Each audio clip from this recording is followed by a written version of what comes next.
Hello students, welcome to Panacea. How are you all? I hope you all are good and preparing well with Panacea's online platform.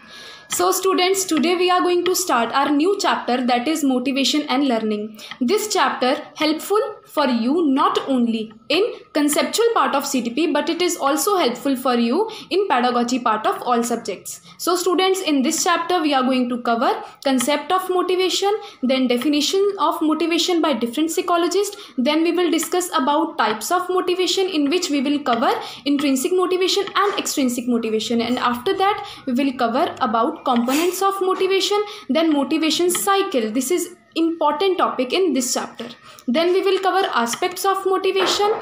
And in our next video we will cover theories of motivation. Okay students, so I want you all to be attentive in the class because it is useful for you in whole CTP. Let us start. If I talk about motivation, it is a word derived from Latin word movere, which means to move.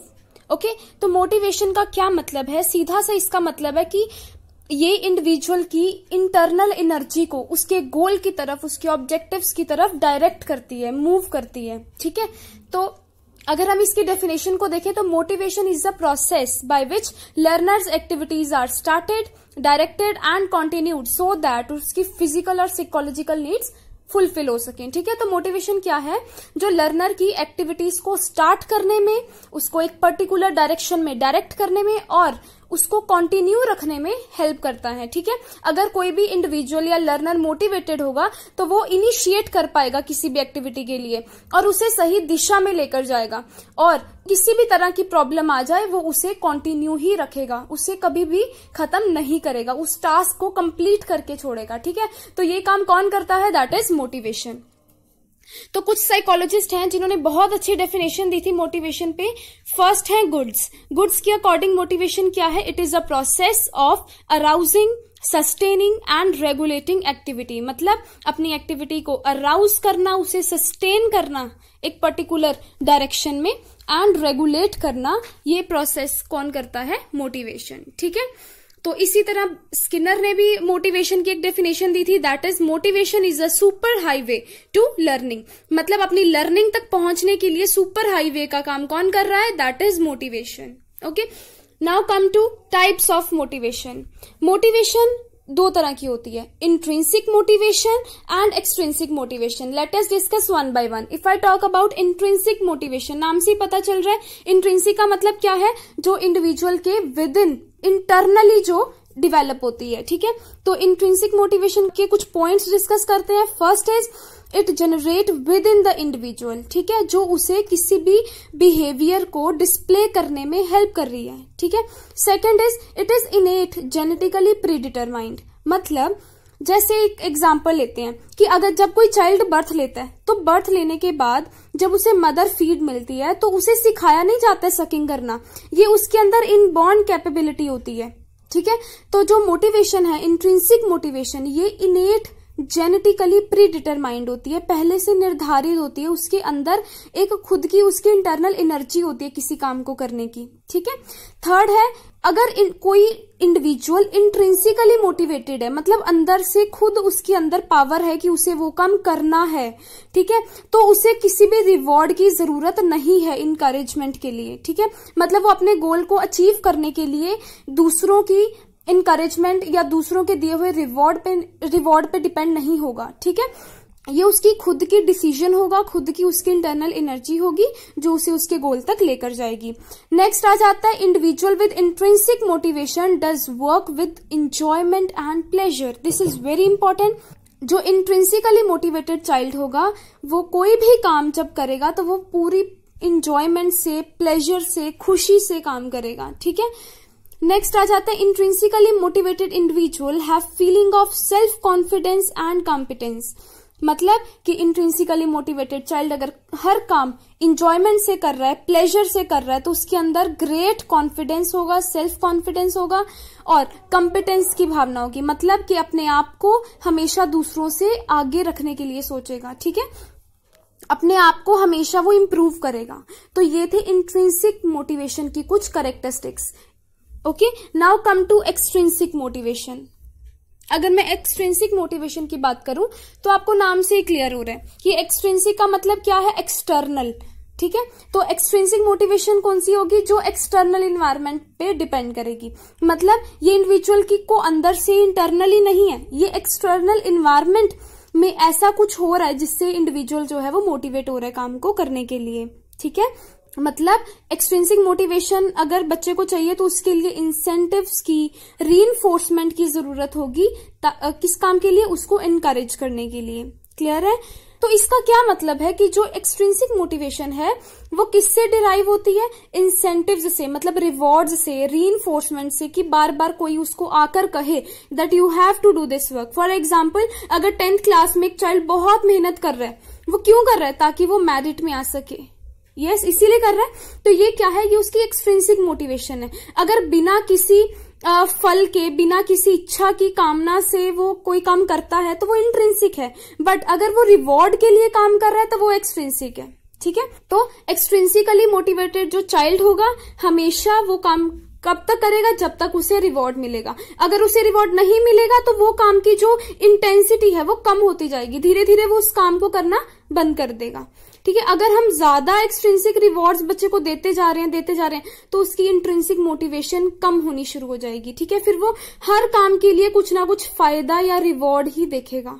ठीक है, तो सबसे best कौन सी है और powerful कौन सी है, intrinsic motivation है। अगर कोई चाइल्ड इंट्रिंसिकली मोटिवेटेड होकर कोई काम को कर रहा है तो वो अपना बेस्ट देगा, हमेशा उसकी जो पावर है, उसकी जो इंटेंसिटी है उस काम को करने की, हमेशा बढ़ती चली जाएगी। लेकिन अगर वो एक्सट्रिंसिकली मोटिवेटेड होकर काम कर रहा है तो वो तब तक ही करेगा जब तक उसे रिवॉर्ड मिल रहा है। जब रिवॉर्ड मिलना बंद हो जाएगा वो उस काम को भी नहीं करेगा। ओके, तो स्टार्ट करते हैं। Next is components of motivation. जैसे मैंने आपको बताया, मोटिवेशन क्या है, जो किसी भी लर्नर की एक्टिविटीज को एक्टिवेट करती है, उसे डायरेक्ट करती है, उसके बिहेवियर को मेंटेन करके रखती है। ठीक है, तो इसके लिए उसकी हर चीज उसके साथ होनी चाहिए, मतलब उसके बायोलॉजिकल, इमोशनल, सोशल और मेंटल फैक्टर्स, ये सारी फोर्सेस अगर उसके साथ होंगी तभी वो मोटिवेटेड होगा किसी काम को करने के लिए। तो इसके लिए मेन 3 कंपोनेंट्स की जरूरत है। फर्स्ट इज एक्टिवेशन, मतलब कि वो चाइल्ड उस काम को करना चाहता है या नहीं करना चाहता, मतलब उसका decision to initiate a behaviour.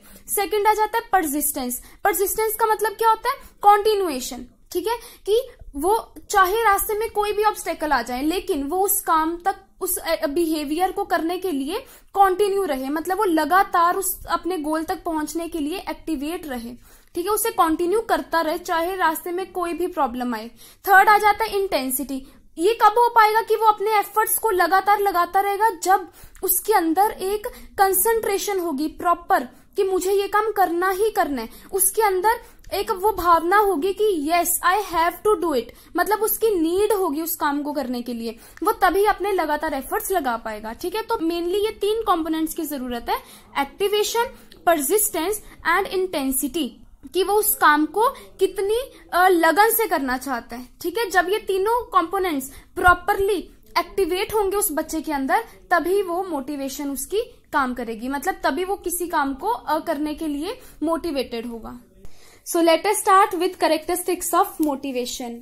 अब कैरेक्टरिस्टिक्स की बात करते हैं तो there are few characteristics which are important for your exam. ठीक है, वो अभी डिस्कस करते हैं। First is motivation is a psychological phenomena. अब साइकोलॉजिकल का मतलब क्या होता है, ये हमारी इंटरनल फीलिंग है एक तरीके से। ठीक है, मतलब मोटिवेशन हमारी इंटरनल फीलिंग होती है किसी भी काम को करने के लिए कि हाँ हमें वो काम करना है। ठीक है, ये इंटरनली भी हो सकती है और एक्सटर्नली भी हो सकती है, मतलब हम इंटरनली मोटिवेटेड भी हो सकते हैं या फिर हम एक्सटर्नली मोटिवेटेड भी हो सकते हैं, मतलब दूसरों की एक्शंस को देखकर या फिर रिवॉर्ड्स को देखकर, रीइंफोर्समेंट से। ठीक है, तो ये हमारी इंटरनल फीलिंग है। ओके, नेक्स्ट आ जाता है it is based on needs. मतलब मोटिवेशन किस पे डिपेंड करती है, नीड्स पे। और नीड्स 2 तरीके की होती है। ठीक है, फर्स्ट इज हमारी बेसिक नीड्स जिसे हम फंडामेंटल नीड्स भी बोलते हैं, दैट इज रोटी कपड़ा मकान, फूड क्लोथ एंड शेल्टर। और इसमें हमारी सेक्सुअल नीड्स भी इसी के अंदर आती हैं, हमारे बेसिक नीड्स के अंदर। ठीक है, सेकंड आ जाती है हमारी सेल्फ सेटिस्फैक्ट्री नीड्स जिसे हम ईगो सेटिस्फैक्ट्री नीड्स भी बोलते हैं। ठीक है, ये सेल्फ डेवलप के लिए होती है और हम कह सकते हैं सेल्फ एक्चुअलाइजेशन के लिए होती है।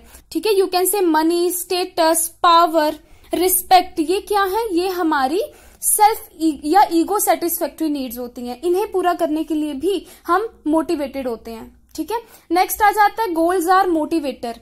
अब देखो, अब अगर एक डॉग को भूख लगी है, ठीक है, तो अब जो उसकी हंगर है ये उसकी नीड है कि उसे फूड चाहिए, उसकी हंगर नीड है, उसको पूरा करना है। लेकिन अब उस हंगर को मिटाने के लिए, उस नीड को फुलफिल करने के लिए कोई गोल होगा ना, मतलब खाना होगा, भोजन है जिस तक उसको पहुंचना है, तो वो गोल, वो भोजन तक पहुंचने के लिए वो अपने आप को एक्टिवेट रखेगा, मेंटेन रखेगा और उसे डायरेक्ट करेगा। ठीक है, मतलब तो गोल्स हमारे मोटिवेटर का काम करते हैं, मतलब ये एक तरह की ड्राइव है जो हमारे गोल तक पहुंचने में हमारी हेल्प कर रही है। ठीक है, नेक्स्ट आ जाता है सेटिस्फेक्शन। देखो, मोटिवेशन और सेटिस्फेक्शन दोनों डिफरेंट फिनोमिनाज हैं, आप इन्हें कभी भी एक मत मानना। ठीक है, मोटिवेशन का मतलब सेटिस्फेक्शन नहीं होता। सेटिस्फेक्शन एक ऐसी फीलिंग है जो हमारे गोल अचीव करने के बाद हमें मिलती है, बट मोटिवेशन क्या है, डिराइव टुवर्ड्स द गोल, मतलब जब हमें अभी गोल नहीं मिला है तो गोल तक पहुंचने के लिए हमारी जो फीलिंग है दैट इज मोटिवेशन, और सेटिस्फेक्शन वो फीलिंग है जो गोल को अचीव करने के बाद हमें मिल रही है। तो कभी भी आपने इन दोनों में कंफ्यूज नहीं होना है, ये दोनों डिफरेंट फिनोमिनाज हैं। Next is motivation is a continuous process.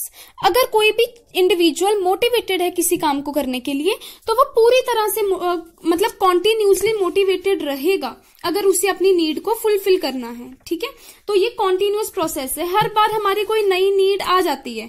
ऐसा तो नहीं है कि एक नीड के बाद हमारी खत्म हो जाती है नीड्स, बस एक ही नीड, नो, एक नीड पूरी होगी तो सेकंड नीड जनरेट हो जाएगी, सेकंड कंप्लीट होगी तो थर्ड जनरेट हो जाएगी। तो इस तरह हमारी नीड्स भी लगातार बढ़ती रहती हैं और इसी तरह हमारी मोटिवेशन भी कॉन्टिन्यूसली चलती रहती है। तो ये एक तरह का कॉन्टिन्यूअस प्रोसेस है जब तक हम अपने गोल तक ना पहुंच जाएं। ठीक है, नेक्स्ट आ जाता है it is dynamic process. Why it is called dynamic? देखो, मोटिवेशन कभी भी एक जैसी नहीं रहती, जितनी बड़ी हमारी नीड होगी उतनी ही हमारी मोटिवेशन की इंटेंसिटी भी बड़ी होगी। ठीक है, हमारी नीड जितनी ज्यादा बड़ी होगी हमारा काम करने का तरीका और हमारी जो मोटिवेशन है वो उतनी ही ज्यादा होगी। ठीक है, और जितनी कम होगी हमारी नीड की इंटेंसिटी उतनी मोटिवेशन भी हमारी कम होगी, मतलब कुछ देर के लिए होगी फिर वो खत्म हो जाएगी। ठीक है, फिर जब तक नेक्स्ट नीड जागेगी तो हमारी मोटिवेशन उसके लिए चेंज हो जाएगी। ठीक है, मतलब ये डिपेंड करता है कि हमारी नीड कैसी है। ओके, नेक्स्ट आ जाता है इट इनहैंस एफिशिएंसी। अब देखो, अगर कोई चाइल्ड इंटरनली मोटिवेटेड होगा किसी काम को करने के लिए तो वो उसको उस पे अपने 100% एफर्ट्स लगाएगा, अपना बेस्ट देगा। और अगर उसकी मोटिवेशन ही नहीं होगी ज्यादा, मतलब उसको जरूरत ही नहीं अगर किसी काम को करने की, तो वो उसके लिए काम बहुत इंपॉर्टेंट नहीं होगा। ठीक है, वो उसको ज्यादा इंपॉर्टेंस नहीं देगा, वो कुछ एफर्ट्स लगाएगा, पूरे हो गए ठीक है, गोल मिल गया ठीक है, नहीं तो वो उसे छोड़ देगा। बट अगर वो इंटरनली बहुत अच्छे से मोटिवेटेड है चाइल्ड काम को करने के लिए तो वो अपने एफर्ट्स भी बहुत बेस्ट देगा। ठीक है, मतलब उसकी जो काम करने की एफिशिएंसी है, एबिलिटी है, पावर है, वो बढ़ जाएगी अगर वो मोटिवेटेड है। नेक्स्ट आ जाता है टोटलिटी। अब मोटिवेशन को टोटलिटी क्यों बोला जाता है? मतलब ये एक ऐसा प्रोसेस है जो टोटलिटी में काम करता है। ठीक है, मतलब motivation is related to person in totality, मतलब कोई भी इंसान पूरे तरीके से मोटिवेटेड होता है किसी काम को करने के लिए, आधा अधूरा नहीं होता। अगर वो आधा अधूरा है मतलब वो मोटिवेटेड ही नहीं है। ठीक है, अगर उसने ठान ही लिया कि उसे वो काम करना है तो वो कंप्लीटली मोटिवेटेड होगा काम को करने के लिए। ठीक है, क्योंकि उसकी जो नीड्स होती है ना, हर इंसान की नीड्स एक दूसरे से इंटर रिलेटेड होती हैं। एक सेटिस्फाई होती है तो दूसरी जाग जाती है, दूसरी सेटिस्फाई होती है तो तीसरी, तो ये कभी खत्म नहीं होती है। ठीक है, और इसीलिए कहते हैं कि जो मोटिवेशन है वो पर्सन की एक टोटलिटी का काम करती है, मतलब वो पूरे तरीके से उसे लगा देती है उसके गोल तक पहुंचने के लिए। ठीक है, सो नेक्स्ट आ जाता है motivation and learning. You all know कि लर्निंग में मोटिवेशन बहुत इंपॉर्टेंट रोल प्ले करता है। ठीक है, तो कुछ इसके रोल डिस्कस कर लेते हैं। जैसे फर्स्ट है डायरेक्ट बिहेवियर। ठीक है, ये हम डिस्कस कर चुके हैं कि जो मोटिवेशन है ये चाइल्ड के गोल तक पहुंचने के लिए उसके बिहेवियर को डायरेक्ट करके रखता है। ठीक है, ताकि वो अपने स्पेसिफिक गोल तक पहुंच सके और उसको वहां तक पहुंचने के लिए उसे किस तरह का बिहेवियर चाहिए, ठीक है, किस डायरेक्शन में उसको मूव करना है, कैसा बिहेवियर उसको शो करना है, कितने एफर्ट्स लगाने हैं, वो सब चीजों में कौन हेल्प करता है? मोटिवेशन। ठीक है, सेकंड आ जाता है इंक्रीज एफर्ट एंड एनर्जी। अगर कोई चाइल्ड मोटिवेटेड है तो वो अपनी होल हार्टेडली काम करेगा, मतलब अपनी फुल एनर्जी, फुल स्ट्रेंथ के साथ अपने गोल तक पहुंचने के लिए लगातार एफर्ट लगाता रहेगा। ठीक है, अपनी फुल एनर्जी उस पे लगा देगा जब तक कि वो अपने गोल तक ना पहुंच जाए। ठीक है, थर्ड आ जाता है increase initiation of and persistence in activity. मतलब अगर कोई चाइल्ड खुद चाहता है कि मुझे ये काम करना है, ठीक है, मतलब मोटिवेटेड है कि मुझे ये काम करना ही करना है, तो वो उसको करने के लिए अपने पूरे एफर्ट्स लगा देगा। वो उसको करने के लिए हमेशा रेडी रहेगा कि उसको वो काम करना है, इनिशिएट करना है, और उसे कंटिन्यू चलाता रहेगा चाहे रास्ते में जैसी मर्जी प्रॉब्लम्स आ जाएं।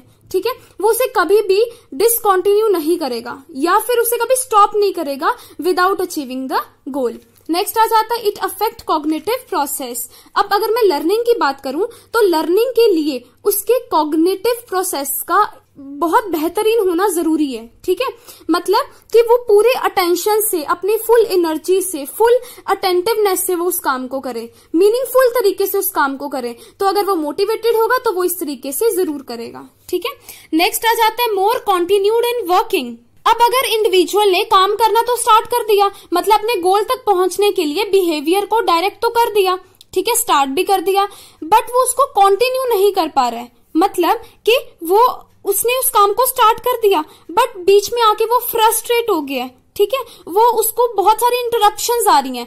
तब भी अगर वो चाइल्ड मोटिवेटेड होगा तो वो सारी फ्रस्ट्रेशन को दूर करके जस्ट अपने गोल की तरफ बढ़ेगा। ठीक है, वो ये नहीं सोचेगा, वो इस तरह की आने वाली प्रॉब्लम्स को देखकर रुक नहीं जाएगा, वो फिर भी अपने एफर्ट्स लगाता रहेगा। ठीक है, अपनी एनर्जी को यूटिलाइज करेगा ताकि वो अपनी सारी प्रॉब्लम्स को हटाकर अपने गोल तक पहुंच सके। ठीक है, नेक्स्ट आ जाता है इनहांस परफॉर्मेंस। ये तो बहुत इंपॉर्टेंट है कि जब वो डायरेक्ट करेगा पर्टिकुलरली अपने बिहेवियर को अपने गोल की तरफ, अपनी फुल एनर्जी स्ट्रेंथ के साथ काम करेगा, उसे मेंटेन करके रखेगा, अपनी प्रॉपर अटेंटिवनेस से काम करेगा, तो ऑब्वियसली उसकी जो परफॉर्मेंस है वो हमेशा अच्छी ही रहेगी।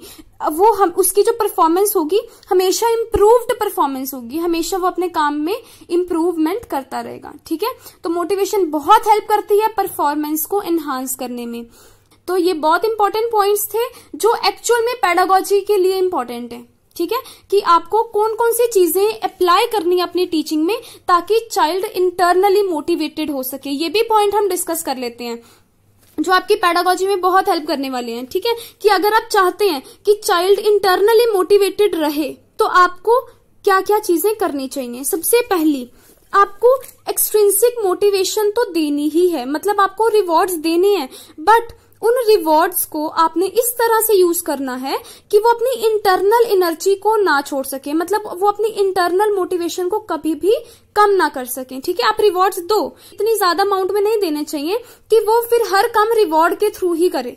ठीक है, एक लिमिटेड तरीके से आपको रिवॉर्ड्स देने चाहिए जो उसको जरूर इनकरेज करें बट उसको रिवॉर्ड्स पे डिपेंड ना करें। ठीक है, ओके, तो स्टार्ट करते हैं। Next is motivation cycle. हमारा मोटिवेशन साइकिल सारा का सारा नीड पे डिपेंड है। ठीक है, सबसे पहले आती है नीड। नीड मतलब कि हम, जैसे मैंने आपको बताया कि हमारी दो तरीके की नीड्स होती हैं, एक हमारी बेसिक नीड्स जिसे हम फंडामेंटल नीड्स भी बोलते हैं, और दूसरी हमारी साइकोलॉजिकल नीड्स जो ईगो सेटिस्फैक्टरी नीड्स होती हैं। ठीक है, बेसिक नीड्स आ जाती हैं फूड, क्लोथ, शेल्टर, और हमारी जो साइकोलॉजिकल नीड्स हैं वो आ जाती हैं हमारा मनी, ठीक है, पावर, स्टेटस। ये क्या है, हमारी ईगो सेटिस्फैक्टरी नीड्स हैं। तो जब हमारी नीड कोई ना कोई जागेगी तब हम एक बिहेवियर एक्टिवेट करेंगे। ठीक है, कि हमें उसके अपने गोल तक पहुंचने के लिए कोई ना कोई ड्राइव होगी। ठीक है, मतलब कोई टेंशन आएगी हमारे माइंड में कि हमें उस चीज को अचीव करना है। ठीक है, आफ्टर ड्राइव हम अराउज करते हैं, अराउजल आता है हमारे अंदर, मतलब एक बिहेवियर शो करते हैं। ठीक है, अपने गोल तक पहुंचने के लिए। उसके बाद आता है इंसेंटिव। तो आफ्टर पर्टिकुलर बिहेवियर हम अपने गोल तक पहुंच जाते हैं और हमें हमारा इंसेंटिव या आप गोल कह सकते हो या रिवॉर्ड कह सकते हो वो मिल जाता है। जब हमें हमारा गोल मिल जाएगा फिर फिर हमारी जो अराउजल थी उसकी रिडक्शन होनी स्टार्ट हो जाएगी, क्योंकि अब हमें गोल मिल चुके हैं। बट यहाँ पे मोटिवेशन स्टॉप नहीं होती। जब एक नीड खत्म होती है तो इंसान की दूसरी नीड जाग जाती है, तो इसी तरीके से कुछ और नीड आएगी, फिर उसकी तरफ हम एक बिहेवियर शो करेंगे, फिर हम उस बिहेवियर को कंटिन्यू रखेंगे, एक अराउजल होगा हमारे अंदर, ठीक है, जो हमें एक्टिवेट करके रख रहा है, फिर हम अपने इंसेंटिव तक पहुंचेंगे। इसी तरह after the achievement of particular goal फिर हमारी अराउजल की रिडक्शन होनी स्टार्ट हो जाएगी। तो इस तरह ये मोटिवेशन साइकिल चलता रहता है। तो इससे आपको 3 इंपॉर्टेंट एस्पेक्ट मोटिवेशन के पता चले। फर्स्ट इज नीड हमारी बायोलॉजिकल या फिर फंडामेंटल हो सकती है, या इसको आप बेसिक नीड्स बोलते हो। और सेकंड आ जाती है हमारी सोशियोजेनिक नीड्स, या फिर इससे आप और क्या बोलते हो, साइकोलॉजिकल नीड्स बोलते हो, या फिर ईगो सेटिस्फैक्ट्री नीड्स भी आप बोल सकते हो, ठीक है। तो फर्स्ट इज नीड। सेकंड हमारे इंपॉर्टेंट मोटिवेशन का एस्पेक्ट है ड्राइव मतलब कि हमारे माइंड में क्या टेंशन है कि हमें अपने गोल को अचीव करना है, दैट इज ड्राइव, जो हमें एक्टिवेट करके रखती है, ठीक है। थर्ड आ जाता है इंसेंटिव। तो इंसेंटिव में क्या आएगा कि आफ्टर पर्टिकुलर बिहेवियर हमारे एफर्ट्स के बाद जो हमें रिवॉर्ड मिलता है, ठीक है, हमारे बिहेवियर के बाद जो भी हमें इंसेंटिव मिल रहा है वो भी हमारे लिए उतना ही इंपॉर्टेंट है। तो 3 ही इंपॉर्टेंट एस्पेक्ट्स थे, नीड, ड्राइव एंड इंसेंटिव्स। अगर ये तीनों होंगे तभी हम काम को करने के लिए नेक्स्ट टाइम मोटिवेटेड रहेंगे, ठीक है। ओके स्टूडेंट्स, तो अब हम डिस्कस करते हैं कुछ सजेशंस। ये सजेशंस आपके लिए लर्निंग में बहुत इंपॉर्टेंट होंगे, ठीक है, कि आप अपने क्लासरूम में बच्चों को किस तरह एक्टिवेट करके रख सकते हो, ठीक है, ताकि वो सेल्फ मोटिवेटेड हो आपकी बात को सुनने के लिए, आप जो भी नॉलेज प्रोवाइड कर रहे हैं उसको सीखने के लिए, ठीक है। तो अब ये सजेशंस तो अब हम इन सजेशंस को डिस्कस करते हैं। देखो, अगर आप अपनी क्लासरूम की बात करते हो तो आपको हर बच्चे की स्ट्रेंथ और वीकनेस दोनों के बारे में पता होना चाहिए, ठीक है। अगर बच्चे की कोई स्ट्रेंथ है तो आप उसे हमेशा रिवॉर्ड करो, ठीक है। अगर कोई बच्चा बहुत अच्छा काम कर रहा है तो आप उसे रिवॉर्ड करो, जो उसके लिए बहुत ही पॉजिटिव तरीके से इनकरेजमेंट का काम करेगा, ठीक है। फिर वो उसको हमेशा करने के लिए इनिशिएटिव लेगा। और अगर कोई उसकी वीकनेस है then you have to help him और हर आउट, ताकि वो अपनी वीकनेस को रिमूव कर सके, ठीक है। और उसकी वीकनेस को स्ट्रेंथन करना है, ये आपके लिए बहुत इंपॉर्टेंट होगा। नेक्स्ट आ जाता है प्लानिंग। अगर आप क्लासरूम में जा रहे हो और आप कोई भी एक्टिविटी या कोई भी आप क्लासरूम लेक्चर प्रिपेयर कर रहे हो तो उसकी प्रॉपर प्लानिंग होनी चाहिए कि आपको कौन सा मेथड फॉलो करना है, आपको किस तरीके से प्रेजेंट करना है बच्चे के आगे लेक्चर या फिर कोई भी एक्टिविटी। उससे क्या होगा, बच्चे के अंदर क्यूरियोसिटी बनी रहेगी, उसकी एक्टिवनेस बनी रहेगी, ठीक है। नेक्स्ट आ जाता है वेरिएशंस। वेरिएशंस में क्या है कि आपको डिफरेंट तरीके के इंस्ट्रक्शनल स्ट्रेटेजीज तैयार करनी है। जैसे कभी आप डिस्कशन मेथड कर सकते हो, कभी आप डेमोन्स्ट्रेशन मेथड कर सकते हो, कभी आप प्रोजेक्ट वर्क मेथड यूज कर सकते हो, ठीक है। इस तरह से करनी है आपको प्लानिंग कि उसमें बच्चा एक्टिव रोल प्ले कर सके, ठीक है। अगर ये चीजें होंगी तभी वो एक्टिवेट रहेगा हमेशा आपकी क्लास के अंदर, ठीक है। नेक्स्ट आ जाते हैं इनकरेजमेंट। बच्चों को इनकरेजमेंट की बहुत जरूरत होती है। अगर आप इनकरेज करोगे ताकि बच्चा अपने आइडियाज को, अपनी फीलिंग्स को आपके आगे रख सके, तो आप उसकी गलतियों को करेक्ट कर सकते हो, ठीक है।